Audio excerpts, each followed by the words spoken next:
우리 마음을 아주 풍요롭게 하는 그런 계절입니다.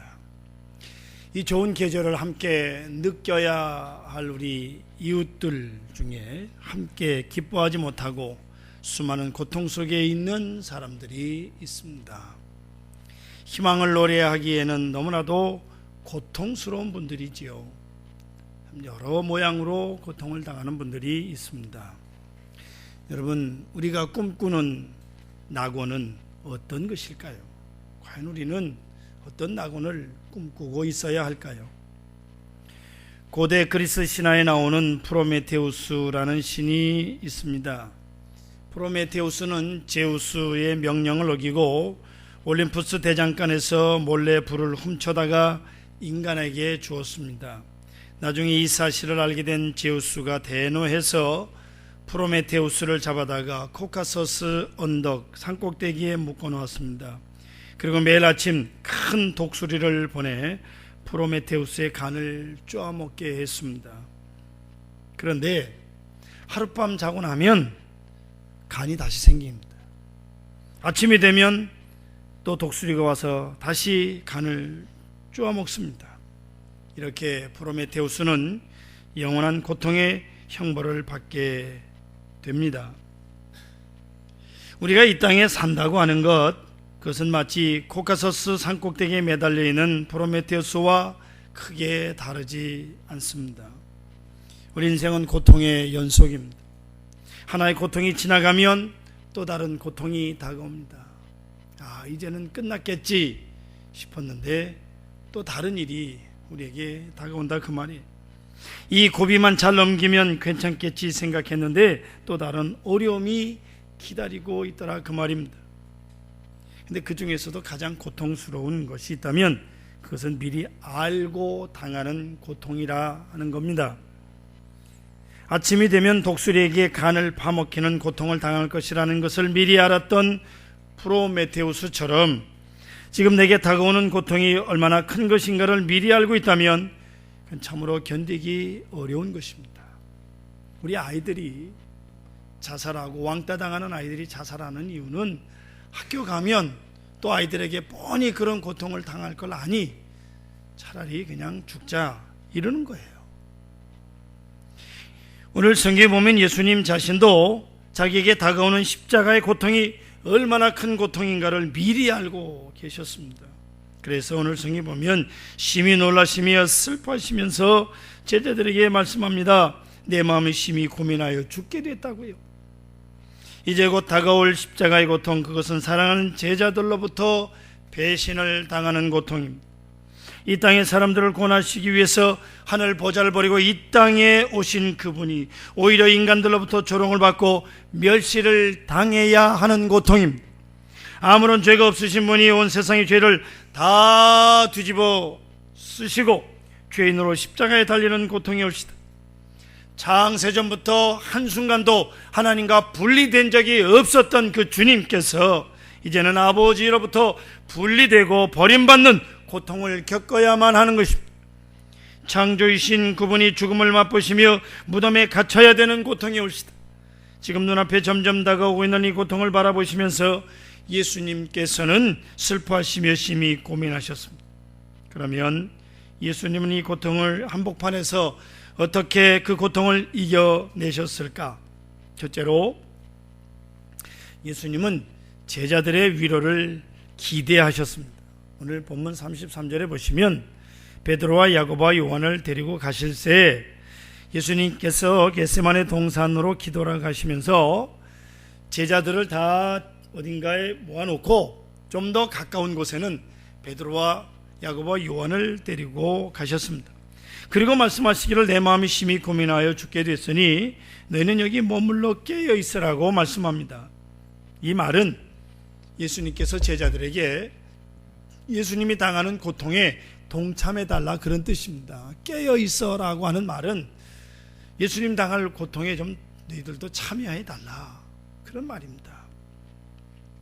우리 한국 사람들은요 유교적인 문화에 젖어 있습니다. 그래서 내가 고통당하는 걸 남에게 보이기 싫어합니다. 체면을 중요하게 여기기 때문에 그러나 여러분, 혼자 당하는 고통은 견디기 힘듭니다. 고통은 누군가와 그 고통을 나눌 때 훨씬 더 가벼워지는 겁니다. 주전 1세기 로마의 풍자 시인인 푸블릴리우스 시루스라고 하는 사람은 이런 말을 했는데, 성공은 친구를 만들고 역경은 친구를 시험한다 라고 말했습니다. 우리는 고통을 당할 때 진짜 친구가 누구인가를 알아볼 수 있게 됩니다. 잠언에도 말씀하시기를 재물은 많은 친구를 더하게 하나 가난한 즉 친구가 끊어지느니라고 말씀하고 있습니다. 그러니까 우리가 어려움을 만났을 때 정말 나를 사랑하는 친구가 누구인가를 분명히 알 수 있게 된다, 그 말이에요. 우리 조선시대 숙종 때에 허목이라고 하는 우의정을 지낸 분이 계시는데 아주 명의입니다. 우의정이면서도 대단한 의사였는데 그 친구 가운데 송시열이라고 하는 사람이 있습니다. 당시 정치인 동시에 유명한 학자인데요. 당시는 노론과 남인 간의 당파 싸움이 아주 치열한 때였습니다. 그래서 두 사람은 정치적인 입장 때문에 서로 원수같이 반목을 합니다. 절친한 친구이면서도 정치적 입장 때문에 아주 원수처럼 지냅니다. 근데 하루는 송시열이 중병을 앓게 됐어요. 송시열은 자신의 병사가 심상치 않음을 깨닫고 아들을 불러서 지금 곧 허목대감에게 가서 내 병세를 소생히 설명하고 약방문을 받아오라, 그렇게 아들을 시킵니다. 아들이 말하기를, 아니 장안의 허다한 의원들을 다 제쳐놓고 하필이면 원수처럼 지내는 허목대감에게 약방문을 받아오라니요, 그러다가 혹시 독약이라도 넣으면 어쩌려고 그러십니까? 아들이 펄쩍 뜁니다. 그런데 아버지의 뜻을 꺾을 수가 없어서 하는 수 없이 허목대감을 찾아가서 아버지의 병세를 자세하게 설명합니다. 허목이 송시열을 위해서 약방문을 써주었는데 가족들이 약방문을 자세히 보니 아니나 다를까 약방문 중에 독약인 비상이 들어 있었던 겁니다. 송시열 가족들이 송시열에게 보라고 아버님을 독살시키려는 음모가 분명하다, 이대로 약을 지면 안 된다 만류를 했지만 송시열은 가족들을 꾸짖고 약방문대로 약을 다려오라고, 그리고 얼마 후에 송시열의 병이 깨끗하게 나았습니다. 아멘 할 수도 없고, 그렇죠? 네, 깨끗이 나았어요. 이게 친구라 그 말입니다. 생각이 다르고 가는 길이 다를 수 있어요. 때로는 다투고 싸울 수도 있습니다. 그러나 친구가 위기에 처해 있을 때 그때는 모든 것을 다 제쳐놓고 친구를 돕기 위해 나서는 겁니다. 그리고 그 친구를 마음으로부터 믿는 거예요. 이것이 진정한 친구죠. 친구는 고통 순간에 있을 때 함께 서로 손을 잡아줄 수 있는 사람이어야 합니다. 좋을 때 친구는 그건 진정한 친구가 아닙니다. 예수님은 제자들에게서 위로를 받길 원했어요. 이 고독한 순간, 이 고통스러운 순간에 제자들이 함께 그 자리에 있어 주기를 원했습니다. 그러나 제자들은 주님의 고통에 동참하지 못했습니다. 잠들어 있었어요. 깨어 있으라고, 나와 이 고통에 동참해 달라고. 그래서 예수님은 안타깝게 말씀하시기를, 시몬아 자느냐, 내가 한 시간도 깨어 있을 수 없더냐라고 말이죠. 사랑하는 여러분, 여러분은 진정 여러분이 고통을 당할 때 옆에서 함께 고통을 나눠줄 수 있는 친구가 있습니까? 없다면 여러분이 먼저 누군가의 친구가 되어 주십시오. 여러분, 자다가 연락이 오면 뛰어나갈 친구가 계십니까? 멀리 있거나 가깝거나 친구 가정에 상을 당하거나 어려운 일이 있을 때 여러분 회사에 휴가를 내고 발벗고 나서서 일을 처리해야 할 수 있는 그런 절친한 친구가 계시냐 그 말이에요. 저희 둘째 녀석이 학교 다닐 때 제가 자다가 볼 일이 있어서 화장실에 갔다 오니까 방이 없어요. 새벽 한 2-3시쯤 됐는데 어디 사라진 줄 알고 사방팔방 찾을 길이 있나요? 핸드폰을 가지고 나간 것도 아니고 찾을 길이 없어서 헤태우고 있는데 몇 시간 만에 돌아왔습니다. 친구가, 여자아이가 학생이 술 먹고 집을 못 찾고 데려다 달라고 어쩌고 횡설수설 하더라고요. 우리 아이가 어떻게 됐는지 한 2-3시간 새벽에 없어졌다가 나타났는데 아무튼 나타났으니 다행이죠. 그래도 그 얘기 가운데 그래도 그 친구, 믿을 만한 친구가 우리 딸밖에 없구나, 그런 생각을 하게 된 거죠. 여러분, 내가 어려움을 겪고 있을 때 내게 위로의 말을 건네줄 수 있는 사람, 내가 고통 가운데 있을 때 나와 함께 울어줄 수 있는 사람, 내가 어찌할 바를 모르고 있을 때 내게 도움의 손길을 내어줄 수 있는 사람, 그 사람을 우린 결코 잊지 못합니다. 그 사람을 위해서라면 내가 기꺼이 손을 내밀어 줄 수도 있고 내 모든 것을 아낌없이 내어줄 수도 있는 거예요. 그래서 여러분이 고통을 함께 나눌 수 있는 친구가 없다면 여러분이 먼저 친구의 고통을 함께 나눠주지 못했기 때문입니다. 그러니 여러분이 먼저 좋은 친구가 되어주시기를 바랍니다. 그래서 서로 고통을 함께 나누셔야 돼요. 전도서 4장 11절로 12절에 성경이 이렇게 말씀하고 있습니다. 앞에 보십시오. 같이 읽어보겠습니다. 두 사람이 함께 누우면 따뜻하거니와 한 사람이면 어찌 따뜻하랴. 한 사람이면 배하겠거니와 두 사람이면 맞설 수 있나니 세 겹줄은 쉽게 끊어지지 아니하느니라. 아멘. 여러분, 이렇게 진정한 친구가 있다면 우리 인생에 아무리 큰 폭풍우가 몰아친다고 해도 진정으로 이런 친구 한두 사람 몇 명만 있다면 우리는 얼마든지 이겨낼 수 있을 것입니다. 그러기 위해서는 여러분들이 먼저 이런 친구가 되어 주셔야 됩니다. 여러분들에게 이런 친구가 있기를 바랍니다.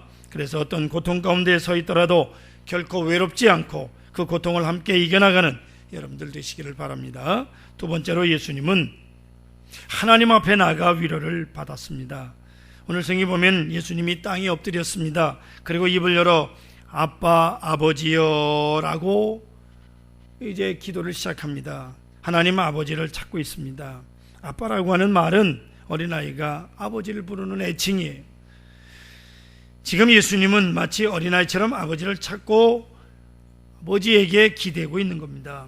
아버지여, 모든 것이 가능하오니 이 잔을 내게서 옮기시옵소서. 자신이 지금 겪고 있는 고통을 아버지께 다 꺼내놓는 겁니다.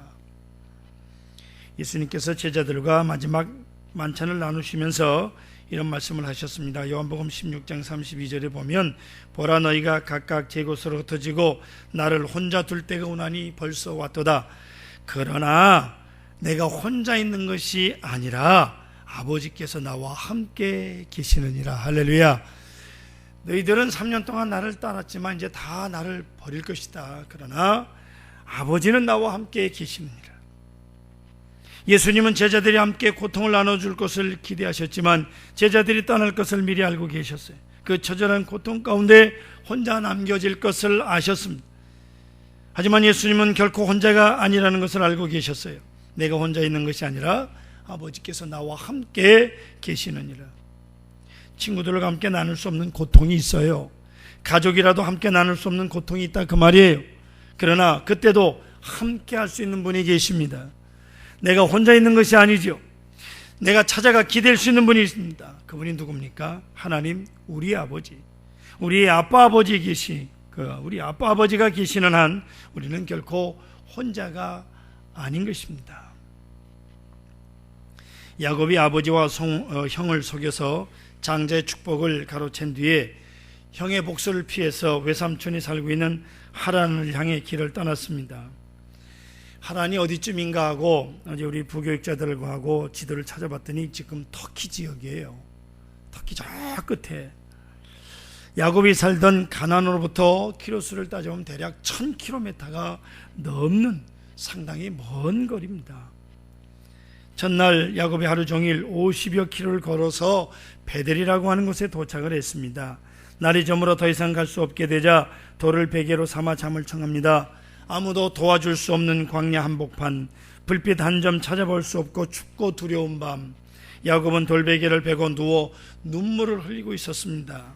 이제는 부모님이 계신 따뜻한 집으로 돌아갈 수도 없고 그가 꿈꾸던 행복한 미래 꿈도 산산이 깨어지고 말았습니다. 당장 먹을 것과 입을 것이 없습니다. 야곱에게 있어서 이 세상에 있는 것들을 향해 갈 수 있는 모든 다리가 끊어져 버리는 그런 상황이었습니다. 그런데 이때 갑자기 환한 빛이 비치더니 하늘로부터 사닥다리가 내려왔습니다. 흰 옷을 입은 천사들이 오르락내리락 하였고 그 사닥다리 맨 꼭대기는 하나님께서 서 계셨습니다. 세상으로 향하는 다리가 모두 끊어지자 하늘에 계신 하나님께로 향하는 사닥다리가 내려온 것입니다.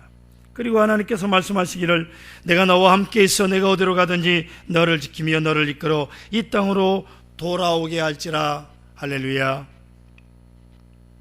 어제 오후에 여러 가지 그 동영상을 보다가 서세원 코미디언 서세원이 이제 목사님이 되셔서 기도원에서 그 신앙 간증을 하는 내용을 들었습니다. 처음부터 끝까지 1시간 반 정도 그냥 얼마나 악을 쓰고 뭐 그냥 열변을 토하는지. 그런데 그분의 내용은 그겁니다. 세상적으로 줄을 다 끊어버리게 하고 마지막에 가서 하나님만 의지하게 하더라는 거예요. 그리고 법정에 가서도 판사가 묻거나 검사가 묻거나 대답을 하기는커녕 방언을 했다는 거예요. 시브랄라 하고 방언을 했대나 어쨌대나. 그러니까 검사하고 판사가 미쳤는 줄 알고 석방을 했다고 그래요. 자기 말이 그래요. 간증이 그러니까 그런 줄로 믿어야죠. 인간의 사다리가 다 끊어지고 이제 오로지 하나님께만 의지할 때 모든 문제가 해결되노라고 철저하게 고백을 하고 간증을 하는 것을 들어봤습니다. 여러분, 오늘 우리가 어떤 고통 가운데 서 있든지 간에 시간이 갈수록 점점 그 고통이 더 심해져 갈 때, 더 이상 어찌할 바를 모르고 눈물을 흘리고 있을 때, 이 세상을 향한 모든 희망의 다리가 다 끊어졌을 때, 그때 하늘로부터 사닥다리가 내려옴을 믿으시기 바랍니다. 모든 사람들이 다 내 손을 놓고 돌아설 때 하나님께서는 내 손을 붙들어 주심을 믿으시기 바랍니다. 내가 너와 함께 있어 내가 어디로 가든지 너를 지켜줄 것이다 약속해 주셨습니다. 믿으시기 바랍니다. 인도의 선교의 문을 열었던 윌리엄 캐리라는 영국 선교사가 있습니다. 그가 인도에 선교사로 가겠다고 할 때 그의 아버지가 단 한마디를 던졌는데 미친놈이 그 아버지가 던진 말입니다. 아버지뿐만 아니라 모든 사람들이 반대하는 상황 속에서 윌리엄 캐리는 인도를 갑니다. 당시 인도는 선교가 금지된 그런 나라였어요. 더욱이 아내는 정신병에 걸렸고 두 아이 중 하나는 이질로 잃고 말았습니다. 선교의 꿈이 산산이 깨어져 버렸습니다. 그러나 당시 캐리의 일기장에는 이런 글이 쓰여져 있었습니다. 하나님은 부유하신 분이시며 약속에 신실하신 분이십니다. 내가 이 하나님을 바라보았을 때 나의 모든 근심을 내어 맡길 수 있었습니다. 그 후 그는 3번이나 목숨을 잃을 뻔했고 오랜 시간 눈물과 기도로 성경 번역한 원고들이 불타버리는 아픔을 겪었습니다. 하지만 그는 이 모든 역경을 이겨내고 인도 선교의 문을 활짝 열었고 근대 선교의 아버지라는 별명을 얻게 됐습니다. 한 번은 미얀마에서 일하는 미국의 아도니람 저드슨 선교사가 윌리엄 캐리를 방문을 했습니다. 그리고 어떻게 수많은 역경을 견디고 다시 일어설 수 있었는지 물었습니다. 그러자 윌리엄 캐리가 저드슨을 데리고 정원 한편 구석으로 그를 데리고 가서 말합니다. 여기가 바로 나의 예배 장소이자 기도와 묵상의 자리입니다. 이 자리가 없었다면 나는 계속해서 닥쳐올 고난을 결코 이겨내지 못했을 것입니다 라고 말이죠. 사랑하는 여러분, 하나님께로 나아가십시다. 그분 앞에 엎드리시기를 바랍니다. 지금 여러분이 당하고 있는 고통을 있는 그대로 하나님 앞에 털어놓으시기를 바랍니다. 하나님의 도우심을 간구하시기를 바랍니다. 이 세상의 친구들 나를 버려도 나를 사랑하느니 예수뿐이네. 예수 내 친구 날 버리지 않네. 온 천지가 변해도 날 버리지 않네. 하나님은 결코 여러분을 버리지 않으십니다.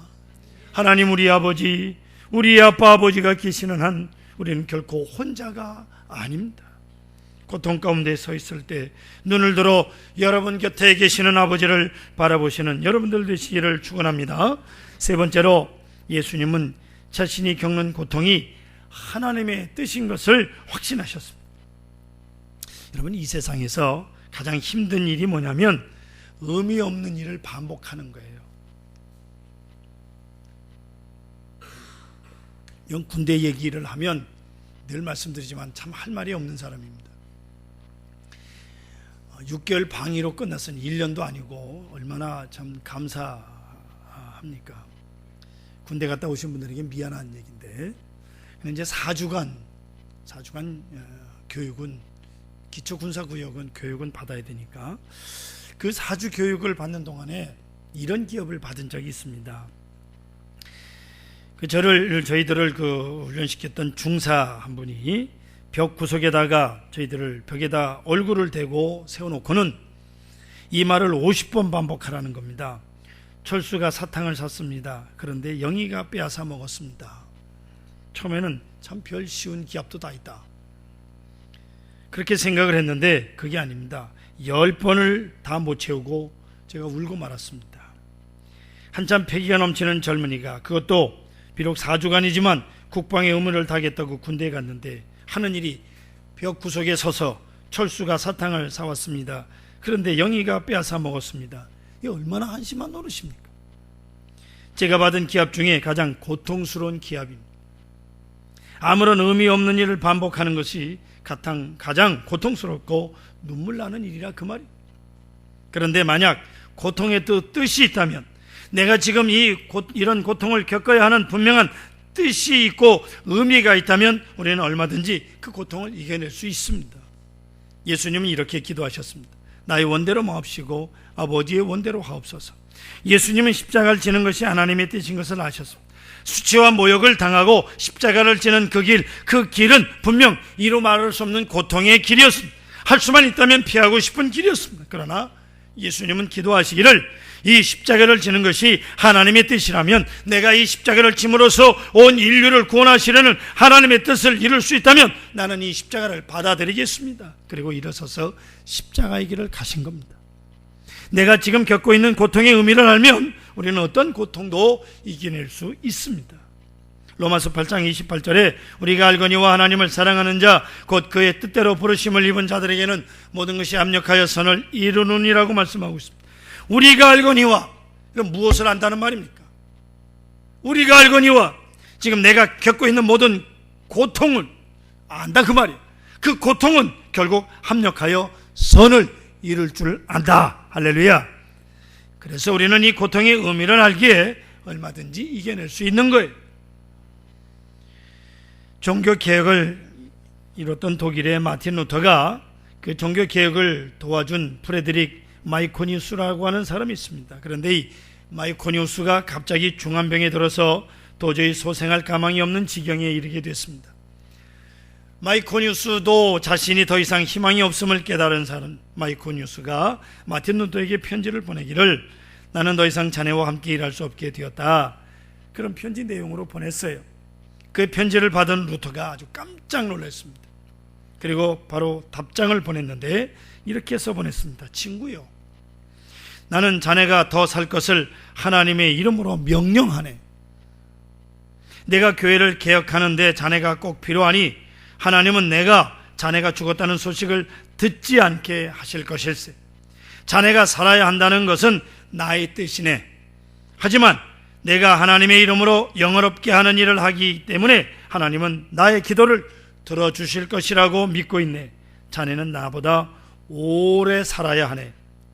근데 여러분, 놀라운 일이 일어났습니다.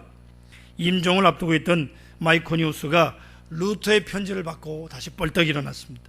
그리고 6년 동안 마틴 루터와 함께 종교 개혁을 이루었고, 루터가 죽은 지 2달 후에 세상을 떠났습니다.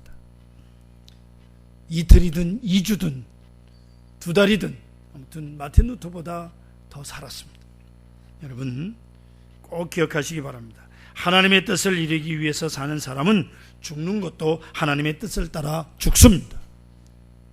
내가 지금 하나님께서 맡겨준 사명을 감당하고 있다면 그 사명을 이루기 전에는 결코 죽지 않습니다. 하나님께서 뜻이 있어서 지금 이 고통을 내게 주신 것이라면 그 고통이 결코 나를 이길 수 없습니다. 하나님께서 반드시 이기게 하실 것입니다. 견디기 어려운 고통, 그러나 그 고통 속에서도 하나님의 뜻이 있다. 하나님은 나를 사랑하신다. 하나님은 나를 바라보고 계신다. 나는 이겨낼 것이다. 이 사실을 믿는다면 더 이상 여러분 걱정할 필요가 없습니다. 더 이상 낙심할 이유가 없습니다. 하나님이 도와주시기 때문입니다. 사랑하는 성도 여러분, 분명 인생 자체는 고통입니다. 하지만 하나님께서는 그 고통을 고통으로 끝나게 하지 않으십니다. 하나님께 털어놓으면 하나님께서 고통을 통해서 이루시려는 뜻이 무엇인지 알게 되고 다시 일어설 수 있습니다. 그래서 하나님을 찬양하게 하실 것입니다. 그리고 믿음의 형제들을 통해서 고통을 나눌 수 있는 친구들을 만드시기를 바랍니다. 다시 무릎을 세워 일어나시기를 주의 이름으로 축원합니다.